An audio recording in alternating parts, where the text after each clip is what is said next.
Olá a todos, bem-vindos a mais um vídeo com um novo tema. Eu já estou com o conhecido pastor Davi Cáceres, da Igreja Batista Pedras Vivas, do Ministério Nutra, que tem abençoado as nossas vidas, a Igreja de Cristo aqui em Portugal. Recentemente até estivemos juntos, não apenas na Igreja Batista da Ramada, mas com a conferência, a 7ª Conferência de Formação e Aconselhamento Bíblico da Associação Portuguesa de Conselhos Bíblicos, em parceria com o Ministério Nutra, do qual somos muito gratos. E aproveitando a sua presença ao máximo, espremendo ao máximo para mais uma conversa sobre um novo tema, para a edificação das nossas vidas, também para aqueles que estão envolvidos diretamente até no aconselhamento bíblico, no entendimento destas questões, destes fenómenos que hoje em dia parecem ser tão comuns e há uma alta percentagem de diagnósticos do transtorno de déficit de atenção e hiperatividade. O que é isto? Do que é que se trata, para quem nunca ouviu talvez não, esta expressão, este diagnóstico? E depois vamos também procurar alguns conselhos práticos ao aconselhar essas pessoas que já receberam esse diagnóstico. Obrigado pela oportunidade mais uma vez, e esse é um tema bastante sensível e que tem movimentado muito o meio do aconselhamento bíblico e também o meio secular, digamos assim, justamente porque o fenômeno ele aparece de modo mais intenso nos últimos talvez 20, 25 anos, com o aumento do número de diagnóstico, não só em crianças, como também em adultos. Hoje se discute o TDAH em adulto. E ao que tudo indica, e aí são as linhas de observação, alguns dizem que não é uma questão cerebral, outros dizem não, é uma questão cerebral, você tem uma hiperativação em certas regiões do cérebro humano. E eu particularmente tenho uma pessoa na minha igreja que tem estudado e pesquisado um pouco mais sobre isso de modo acadêmico, uma pessoa que tem pós-doutoramento e tal. Por coincidência, nós também temos uma pessoa na igreja, exatamente, que pesquisa sobre isso.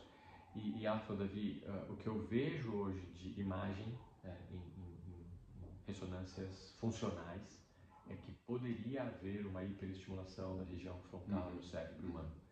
E aí eu sempre faço para essa pessoa uma mesma pergunta. O que veio primeiro? Né? O ovo ou a galinha? Porque quando você põe uma pessoa em uma ressonância magnética funcional para fazer o exame, é porque ela já tem o diagnóstico. Então eu estou avaliando um cérebro que já, em tese, está participando de um fenômeno exclusivo. Né?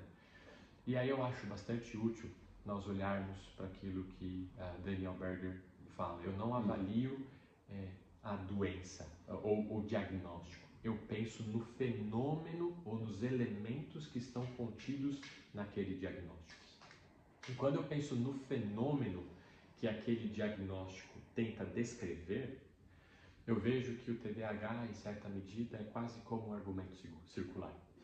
Eu tenho uma pessoa cuja atenção é diminuída, cujo foco é reduzido, cuja mente pensa em muitos temas de modo desordenado e que isso pode repercutir na maneira como ele se comporta. Então, inquieto, irrequieto, senta-se, levanta-se, tem sono às vezes conturbado também.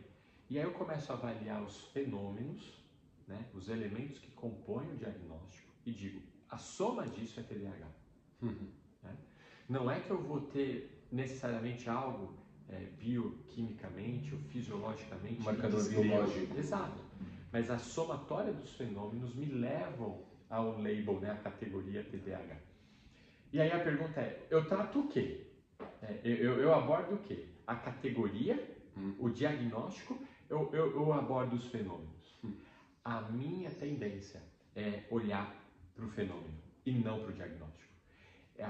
Se existe TDAH e eu tenho sérias dúvidas com o diagnóstico, eu não olharia para o Tiago, pastor Tiago, e diria, o pastor Tiago é uma pessoa com TDAH. Não define quem você é. Eu quero olhar e falar assim, talvez o pastor Tiago tenha categorias ou termos que ele vai precisar aperfeiçoar e trabalhar na vida dele. Desde a sua atenção e da forma como ele pensa, até a sua resposta externa no levantar, no sentar, no agir e no parar. Então, há uma grande discussão sobre o diagnóstico ainda e o que compõe esse diagnóstico. Mas quando eu penso, e eu gosto da abordagem do Berger nesse sentido, no fenômeno mais do que na categoria, eu tenho um caminho para poder tratar. Eu vou olhar estes elementos. Eu acho que aqui nós temos muitos recursos bíblicos para poder lidar com a questão do TDAH. Já tens dado parte da solução, olhando para o fenómeno, não para o diagnóstico, e não tendo a nossa identidade num diagnóstico, e isso traz esperança para a pessoa. Que elementos, digamos, é que um conselheiro bíblico pode ter em atenção nos encontros formais, digamos assim, acompanhando alguém com esse diagnóstico, alguém que vem procurar ajuda, que tem que ter em atenção, até porque muitas vezes essas pessoas têm consequências de medicação desde criança. Sim. Anos e anos, décadas de medicação que trazem consequências. As medicações que eram utilizadas no final dos anos 90 e início dos anos 2000 já se mostraram pouco eficientes. E de fato, os efeitos colaterais de médio e longo prazo dessas medicações são seríssimos. Há estudos, particularmente nos Estados Unidos, sobre o uso de Ritalina, que sempre foi uma medicação muito utilizada, que mostram que houve um aumento da incidência de suicídio em adolescentes que fizeram uso prolongado de Ritalina na infância. Sim. Então, isso fez com que a abordagem não fosse mais uma abordagem necessariamente medicamentosa, mas fosse uma abordagem mais, digamos assim, comportamental. Sim. E aí as terapias seculares vieram para aquele campo do TCC, né? A teoria ou terapia cognitivo-comportamental.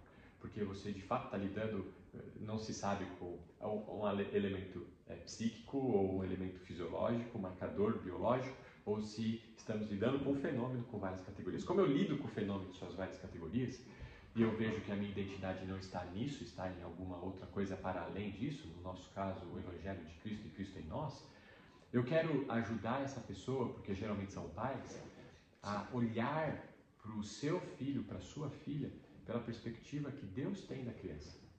E aquela criança, ela é uma criança, é um pecador. Lindo, amoroso, meu filho, seu filho, filho daquele que está nos procurando, mas que precisa conhecer acima de tudo o Evangelho. E nessa perspectiva eu quero apresentar a eles o Evangelho. E dessa forma, com o Evangelho, eu juro que eu vou poder melhor trabalhar elementos do coração dele. Por que uma mente fica tão agitada ou ativa? Será que ela consegue parar e pensar adequadamente sobre a vida? E aí eu vou fazer uso, e particularmente eu gosto, de olhar para o livro de Provérbios e ver no livro de Provérbios como há vários conselhos que são práticos e são da vida e que ajudam pais a poder orientar o coração do filho em situações específicas. Então o filho ele vai ter que ser ensinado a obedecer aos seus pais. Obedecer aos seus pais no primeiro ato de fala. Então, filho, você vai permanecer sentado. E é óbvio que o filho vai tentar desobedecer aquilo. E é meu papel como pai auxiliar o meu filho a ter os seus desejos e as suas vontades controladas pelo Senhor e pelo Espírito. E não fazer aquilo que ele deseja. Daí se coloca que o TDAH muitas vezes é uma criança indisciplinada. Porque justamente uma criança entregue a si mesmo, é o que Provérbios fala, venha envergonhar pai e mãe. Se eu não for esse balizador, eu pai, eu mãe, não for este balizador da consciência e do comportamento do meu filho, eu de fato estou errando na educação do meu filho. Eu não posso esperar que uma criança de 4 ou 5 anos tenha uma elucubração completa da vida, uma abstração de temas complexos. Então, quem vai auxiliá-lo nisso? Pais vão auxiliá-los. Você vai começar com rotinas. Tal hora você faz isso, tal hora você faz aquilo. Você vai auxiliar os seus filhos a terem foco em uma única coisa, não em múltiplas coisas. Você, como pai e mãe, vai estabelecer uma rotina da casa. Muitas casas cujos filhos lidam com essa questão são casas desestruturadas organizacionalmente. A pessoa cozinha enquanto ouve uma música, enquanto a televisão está ligada, enquanto alguém está jogando alguma coisa. Então você tem um ambiente todo que não favorece a criança a manter o foco em uma única ação. E a mente dela começa a ficar dispersa. além daquilo que é próprio da criança. Eu não posso esperar que uma criança de 4 anos permaneça horas e horas sentado lendo como um adulto faz. Então eu preciso ter a perspectiva adequada do que eu quero e do que eu espero para aquela criança também. Excelente, Davi.